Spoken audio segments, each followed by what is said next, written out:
Hari ini, kita akan masuk ke dalam sebuah narasi yang benar-benar gelap dan bikin merinding.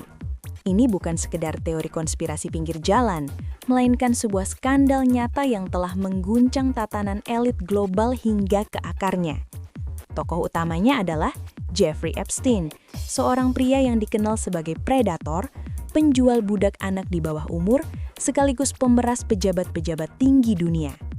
Dari tumpukan jutaan dokumen hukum yang baru saja dirilis, kita bisa melihat bagaimana Epstein membangun sebuah kerajaan monster di sebuah pulau pribadi, tempat ia memperdagangkan ribuan anak di bawah umur untuk melayani nafsu orang-orang paling berkuasa di bumi. Mulai dari pangeran kerajaan Inggris, mantan presiden Amerika Serikat, hingga para miliarder teknologi.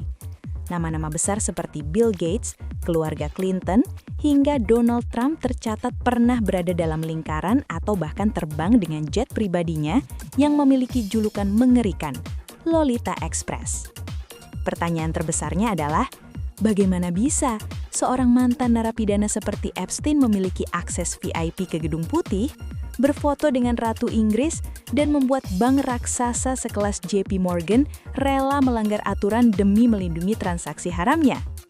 Ternyata, Epstein adalah seorang penipu ulung yang sangat lihai memanipulasi ego dan keserakahan manusia. Ia tidak membangun kekayaannya dari investasi jenius layaknya Warren Buffett, melainkan dengan cara menempel pada orang-orang super kaya yang serakah, seperti bos Victoria's Secret, Leslie Wexner.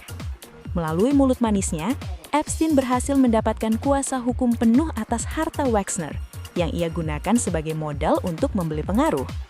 Ia memosisikan dirinya sebagai anjing penjaga atau fixer yang bersedia melakukan pekerjaan kotor para elit, mulai dari intimidasi lawan bisnis hingga menyusun struktur keuangan rumit di negara-negara surga pajak demi menghindari kewajiban pajak mereka.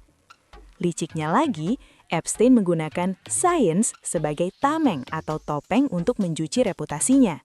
Ia menyumbangkan jutaan dolar ke universitas elit seperti Harvard dan MIT untuk mendanai riset-riset aneh yang tidak didanai pemerintah. Inilah pintu belakang yang ia gunakan untuk mendekati intelektual dunia seperti Bill Gates. Bagi orang seperti Gates, uang bukan lagi masalah, melainkan validasi dan pengakuan dunia melalui penghargaan seperti Nobel Perdamaian. Epstein menjanjikan koneksi ke Komite Nobel dan legitimasi sebagai dermawan sains, yang membuat dunia percaya bahwa ia adalah orang baik karena berteman dengan Bill Gates.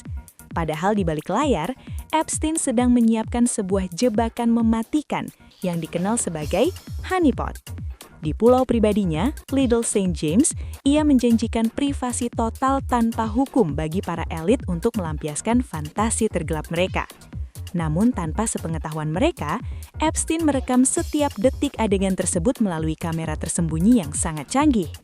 Rekaman-rekaman menjijikan itulah yang kemudian menjadi kartu as Epstein untuk memeras dan menyandara moralitas para penguasa dunia. Ia memiliki ribuan jam rekaman yang bisa menghancurkan hidup siapapun dalam sekejap jika mereka berani macam-macam dengannya. Inilah alasan mengapa Epstein seolah kebal hukum selama bertahun-tahun. Kematian Epstein di dalam penjara, yang hingga kini masih menjadi perdebatan, apakah ia benar-benar bunuh diri atau dibungkam karena terlalu banyak tahu, hanyalah gejala dari penyakit yang lebih parah dalam sistem kita, di mana uang dan kekuasaan bisa membengkokkan hukum dan etika. Kasus ini menunjukkan kepada kita betapa tipisnya batas antara dunia nyata dengan dunia gelap para elit, di mana pada level kekayaan tertentu, moralitas seringkali dianggap opsional. Pertanyaan yang tersisa adalah, apakah dengan matinya Epstein jaringan ini benar-benar putus, ataukah masih ada Epstein-Epstein lain yang beroperasi di kegelapan dunia saat ini?